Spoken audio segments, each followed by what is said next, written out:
Alright, this is Andrew Jolly with Jota Home Inspections. We're here today at 2956 South, 400 West in Bountiful. It's September 20th and we're doing a sewer scope. We've got the camera pushed out to what looks like the main line. This connection that we're seeing here is called the nose-on connection. This is where it drops into the city connection. This one looks good from what I can see. It's dropping into the line. A lot of times it'll come flat into the bottom of it, which is bad. So this one's looking good.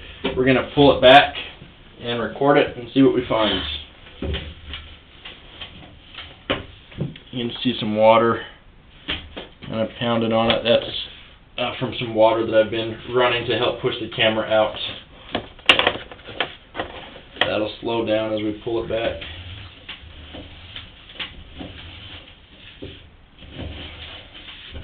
There's a little bit of cast iron right there. That could be a clean out somewhere out by the road. You have some cast iron in this line, but not a ton. And not as much as a lot of houses of this age have.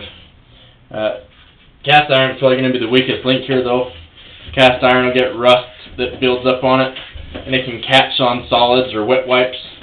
And so you don't want to be putting wet wipes or feminine hygiene products down the line. Really nothing that you don't have to put down the line you shouldn't be. This is transite pipe. This is what it looks like to me, which is good.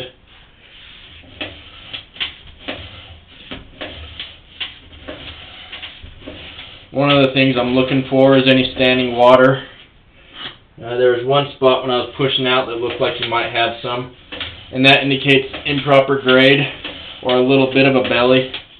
The spot that I found pushing out wasn't too bad though, so I'm not too worried about it. My camera was still above water, which is a good sign.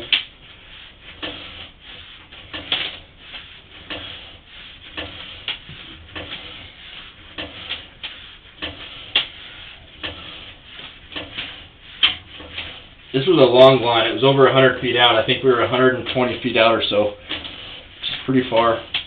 Average at around 100.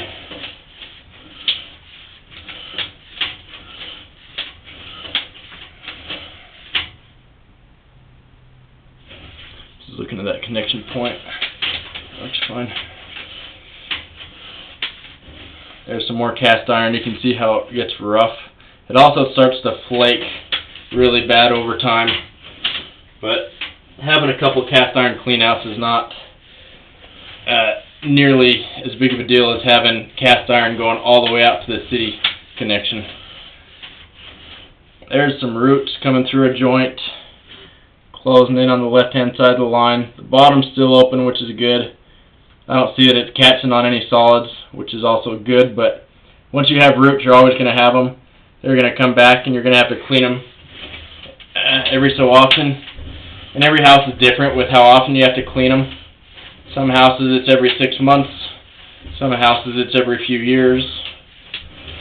It's good to stay on top of it though, because that can cause a backup.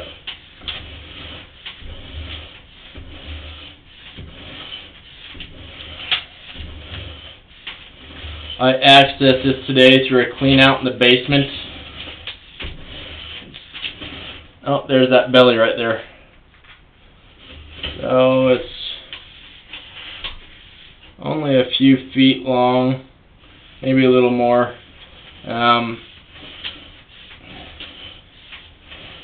Holding a little bit of water. So it's definitely far from the worst that I've seen, but it's not good when it holds water like that. Looks like that. Can't tell if that's a solid caught in the line or if that's a root. And then a little bit of cast iron under the slab here in the basement.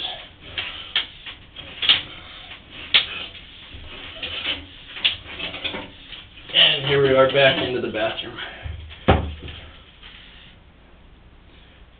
So just to recap, mostly a transite pipe, a little bit of cast iron. Eventually cast iron needs to be replaced because it starts to flake and gets thin. You can catch on solids, but you don't have a ton here, which is good. You do have some roots. That's something that you want to have cleaned out because those are going to get bigger and they can cause a backup eventually. You can push this one if you wanted, but you do risk it backing up. Not having roots is the ideal situation. So I'm going to end this recording now.